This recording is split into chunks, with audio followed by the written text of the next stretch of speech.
ভুটানের বিপক্ষে দুটি ফিফা প্রীতি ম্যাচকে সামনে রেখে তৃতীয় দিনের মতো অনুশীলন সেরেছেন জাতীয় দলের ফুটবলাররা। দলের ম্যানেজার আমির খানের আশা, পরিবেশের সাথে মানিয়ে নিয়ে ইতিবাচক পারফরম্যান্স করবে তার দল। অধিনায়ক জামাল ভুঁইয়া বলেন, ভুটানকে নিয়ে সতর্ক রয়েছেন তারা। কখনো রোদ কখনো বৃষ্টি, এমন এখন ভুটানের আবহাওয়া। এরই মাঝে তৃতীয় দিনের মতো অনুশীলন করেছেন বাংলাদেশ জাতীয় দলের ফুটবলাররা।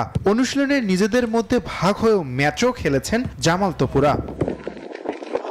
2016 সালে ভুটানের মাটিতে এশিয়ান কাপের বাছাই পর্বের ম্যাচ খেলেছিল বাংলাদেশ। সেবার 3-1 গোলে হারতে হয়েছিল।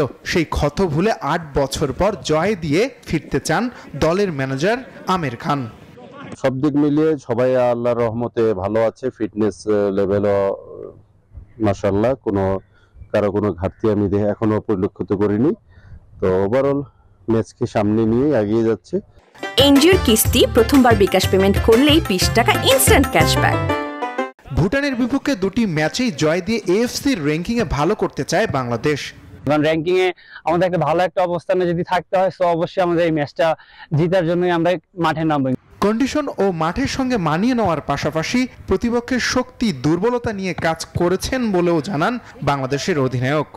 আজকে এখানে প্রথমে প্র্যাকটিস করছি, ভালো লাগছে, কিন্তু মাঠ অনেক ফাস্ট আর সবাই একটু ব্রিদিং একটু সমস্যা, সো এটা আরো 1-2 দিন লাগবে। আগামী বৃহস্পতিবার ও রোববার ভুটানের বিপক্ষে দুটি প্রীতি ম্যাচ খেলেই দেশে ফিরবে জাতীয় দল। আসমাউল মুত্তাকিন, নিউজ 24।